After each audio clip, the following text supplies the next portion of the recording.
Welcome everyone to our second annual Twin Cities Business Growth Conference. My name is Brent Morris and I'll be your host today. As you know, our conference is focused on growth, and despite the challenges the world has faced, we believe this discussion is more important than ever: growth.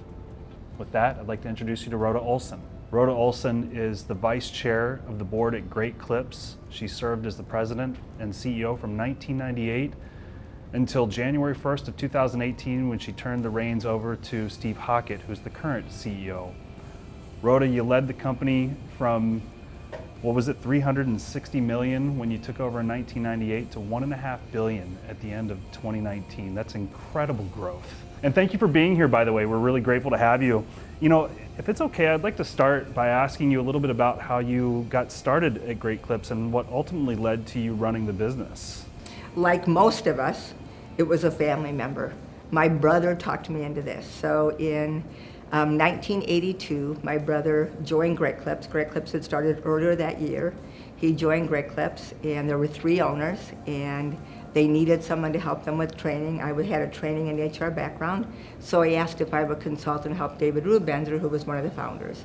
I started working with David. I loved the impact that I could make. It was a small business. I had been at Land O'Lakes. Land O'Lakes was a large company. I loved it, but this was just a little different environment. So I did consulting with them for about 5 years, and then Ray and David both twisted my arm, talked me into joining Great Clips full time, and also at that point I made an investment in Great Clips and became an owner. So then I was fully invested, and I started full time in 1987.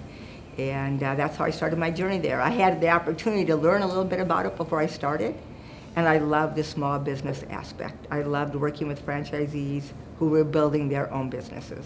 Now, I heard a rumor that your effort in training led to significant growth and more consistent profit to stores. Absolutely. Great Clips had 3 owners.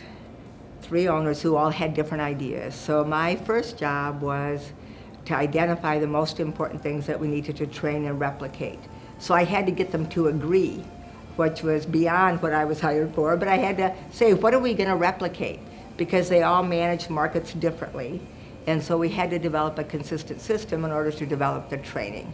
I also worked closely with the franchisees to identify the things that they needed. In fact, one of my very first meetings, I had, I think, 20 flip charts of things that the franchisees said they needed or wanted improved, and I worked off of that for the next year, year and a half. So the training, the resources, a tool, the operations manual. I had written an operations manual as a consultant, but formalizing all of that and improving it once I became full-time was a priority because it gave you the opportunity to replicate. Right. So that was the focus of the training.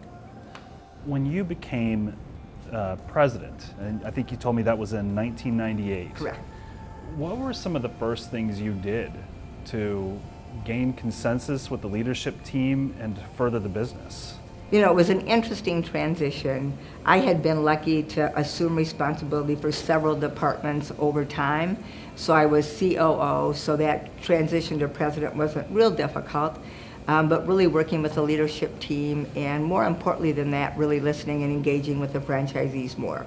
As a franchise business, probably our biggest priority that we have to keep going back to is listening and collaborating and really working closely with the franchisees.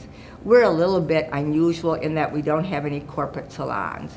So if we want to test something, we have to work side by side with the franchisee. Plus we want their credibility about what we're testing to be shared with the system. So that collaborating and relationship with the franchisee was critical in my transition. I think it hadn't been as strong before that, but we really needed to improve that relationship with the franchisees and make sure that we use their input moving forward. How many salons are there now? April 1st, we had 4,502 salons open. May 1st, we had 17 salons open. July 1st, we had 3,800 salons open. Today, we have 4,423 salons open. That leads to kind of why we asked you to be here. You've clearly gone through, or Great Clips has clearly gone through some significant challenges this year. I mean, your industry was directly affected by the pandemic. And when we were preparing for this, you talked specifically about the mindset of growth. And one of the things that you said was excuses are the barrier to growth. Now, having served as president and CEO through 9/11 and through the Great Recession and now this, why aren't those things good excuses? They're excuses only as long as it takes for you to understand the environment that you're working in, and then you have an obligation to move on. So the pandemic is an incredible excuse, but I've watched people use it for things that they shouldn't use it for. I've watched businesses use it to excuse behavior, use it to limit their hours, use it to make excuses for the things that have gone wrong instead of taking it as an opportunity. Once you know the environment that you're operating in, you have to set a new baseline and say, I'm going to grow from here. But you can't stop that notion that you can grow. No, we aren't going to be at 2019 levels probably till the end of 2021. But you're only going to get there by consistent, steady growth and a belief that you can grow. It's an incredible excuse. It's the most valid excuse that we've ever had, but it doesn't do us a bit of good looking forward. We have to say, where are we now and where are we going? And we've got to be able to establish that forward vision of growth. We just have to. Leaders have to share hope. They have to be brutally honest and share hope. And so, they just need to be honest about this really sucks, but we will get out of this, and this is how we will get out of it. So that's the role of a leader, is to help guide people in saying, yeah, we're down 30, 40, 50%, but we can get that back, and this is how we'll get it back. How hard was that for you in those first few weeks with you and Steve, the CEO, and Bob, the president? What was it like during those first few weeks? Those first few weeks, we were in the office every day, all day, every day, all day. And we were doing everything we could to support one another, to establish financials, working with Ray, who's the chairman of the board, to figure out what our thresholds were, what kind of debt load we needed, what it was going to take to get through this. But dealing with all the people and trying to figure out what to say. And we laid off over 150 employees. And we've never done that in our organization. So that first few weeks was devastating and very emotionally draining. And at the same time, you knew you had to put one foot in front of the other. And you knew as a leader, you had a responsibility and an obligation to look over the horizon and be as optimistic as you can, and not in a Pollyannish way, but just in a way that we've been here before, we've had tough times before, we have a strong organization, we will figure this out, and we will grow through this. But it was devastating. I've never felt so emotionally off kilter in my entire life. And I've been off kilter from time to time. I have 3 sons, I've been off kilter from time to time. So it was really tough. You talked about the effect. You talked about how it felt. Can you share with our audience a little bit about what you did to transition and change? Steve and Rob and I changed hour by hour, day by day, minute by minute sometimes. We ramped up our communication to an all-time high. We were a very disciplined organization, and we didn't think it was fair to send franchisees emails more than once a week. We would be diligent about consolidating communications. Now we were sending emails maybe 2 or 3 times a day, and they were always a single topic email. They were dealing with the most immediate needs. What do you need to shut down? What do you need to do with your computer? What do you want to do with your product? How are you going to terminate your employees? How do you need to deal with some of the requirements related to that? How are you going to deal with workers' comp? We had to get a workers' comp resource that the franchisees could use. We wanted to get them financial help, accounting help, cash flow help. Then we went right into PPP, and we worked with every franchisee side by side to help them get approved for the PPP and guide them on how to use that. Then, of course, we had to work with vendors to get PPE. We had to work with marketing vendors to cancel media buys. We were on NCAA, NHL. We had huge media commitments that had to be undone. So it was overwhelming. We have an incredible leadership team. Obviously, our employees, we had slashed our employee group. The employees that were still working worked incredibly hard to support the franchisees. And we over-communicated. Steve and Rob did videos, franchisees did videos, Ray and I did videos. I mean, we communicated in every way possible to make sure the franchisees knew that we were doing everything we could to help them so they could help their stylist and stay connected to their customers. So it was all hands on deck in a very meaningful, deep way, saying to franchisees, we're going to do whatever we can to help you through this. And we will get through it. What was the response from the franchisees specifically? How did they receive your changes? You know, it's interesting because I think early on, the franchisees were surprised that we were as flexible and responsive as we were. We have a system. We have required hours. We have required product. We have a brand. We require people to do certain things. We require them to operate the salon. Decor is required. So we have a very structured system, and the franchisees have helped us develop that, but we have a responsibility to monitor that and audit that so you as a customer can have a predictable experience. So all of a sudden, Brett, open whenever you want to, close whenever you want to. Just post it on the app. If you don't have staff, close. If you have too many staff, open all day. We don't care, you can do whatever you want. Now hours in our business were sacred. We were predictable, we were more convenient, we have a freedom aspect of our brand, we were more convenient than anyone else, and all of a sudden we said, do whatever you have to. There was no way we could manage or require anything given the rapidly changing environment. So then it was, we trust you franchisees to do the right thing for your salons and your employees. And if you feel safe continuing to operate and you have that ability, continue to operate. If you don't feel safe, your staff don't feel safe, you can close your doors. So that amount of flexibility would be unheard of in our 38 years. So I think the franchisees were surprised by that, but I think it also gave them confidence that we were going to let them help us work through this, and we understood it was a very different time. I'm a long tenured consumer of your product, and when I had gotten to the point, or when we'd gotten to the point where salons were beginning to open again, and I was tired of having my wife cut my hair. Thank you. I opened up my phone and took a look at the Great Clips app and noticed that it had changed. And much to my appreciation, it had changed for the better. So now we could time when I needed to be at the salon. To what extent does technology play a role in the customer experience in going to Great Clips? You know, Brent, I think one of the things, first of all, thank you for being a customer. One of my boys cut their own hair, and he said, Mom, you need to tell people it's a lot easier to go into Great Clips than it is to try and cut your own hair, too. Agreed. So we know customers were doing whatever they needed to do. But we've always believed technology and data were a differentiator for us. So we had to work quickly to make changes in that app for a number of reasons. A lot of it was state requirements. So states were requiring appointments. And we'd always said that our app wasn't an appointment app. We were adamant that it wasn't an appointment app. Then all of a sudden, I'm on task force and I'm working with governors and state boards and our industry relations director, and we're saying, oh, it's an appointment-like app. And so we had to change it. It said walk-ins.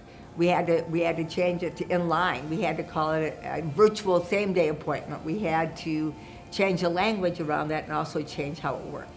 And that was everything from the communication tools that we could provide on that, improving the accuracy of the wait times, adding a Ready Next feature where you'd be notified when you were 15 minutes up, because the wait times were staggering. That first few weeks were crushing. Our salons were hiring hair traffic controllers to manage the crowds outside their salons. And the technology didn't work real well. It wasn't designed for hundreds of people hitting every second for one location. And so we did have to make changes. There were some problems. We have a great vendor, ICS, that does our software, a great BI and technology team. So they worked quickly, probably record time, to get that Ready Next feature launched, and that was perfect for the pandemic. It was already on the table, we just had to expedite it. So we believe technology is a great way to save customers time, connect with them, communicate with them. And I think this pandemic was a perfect example of the power of that. It's easy sitting here with you to feel your passion and how good of a leader you are. One of the things that we talked about in preparation for our call, or for this talk, was you shared a little bit about your personal mission.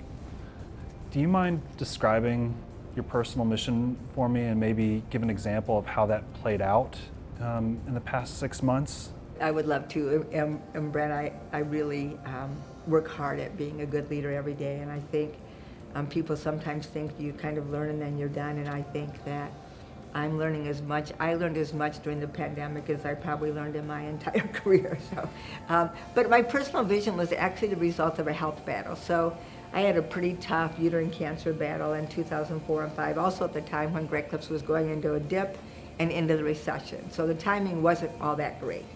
And coming out of that, my brother would often ask me, are you sure you want to come back? Are you ever going to be well enough to come back? He was concerned. I mean, all of his personal investment, wealth, energy, his emotional well-being is tied to this company, and I'm incredibly sick. And so trying to struggle through that and determine how I come back and how I come back not maybe being really healthy at a time when the company needs to be turned around was a challenge. So I set some goals for the company, and I established a personal vision, because it was, why am I doing this? You know, Ray would say, you don't need to do this. So why am I doing it? So the first thing is, I did set goals of turning the company around, becoming a billion-dollar brand, and becoming CEO. And then I had a personal vision, and that personal vision was to be a role model for physical and mental health, and be a strong woman, and be conspicuous about that. But during the pandemic, Brent, I really focused more on taking care of myself, because we had a responsibility to take care of this organization, and I believe that unless you take care of your physical being, you can't be strong mentally and emotionally. The second part of my personal vision is to be an impactful, courageous, values-driven leader. This was a time when you had to be courageous, and we had to let go of everything and believe that we could get the genie back in the bottle. That's courageous. For me to say, shut your salons whenever you want, I mean, that takes a lot of courage, but I want control over that brand. And then values-driven. I mean, we're an organization that have often been able to help franchisees in times of need, hurricanes, floods, all those kinds of things. We have a lot of programs and ways to help them. When everybody in the entire system is hurting, all you can do is call and say, I can't do anything other than listen, and let you know that we're here to support you. But it was hard not to be able to do much to help them other than just be there. But that was our values. We are kind. So those are the elements of my personal vision. And they really applied during the pandemic.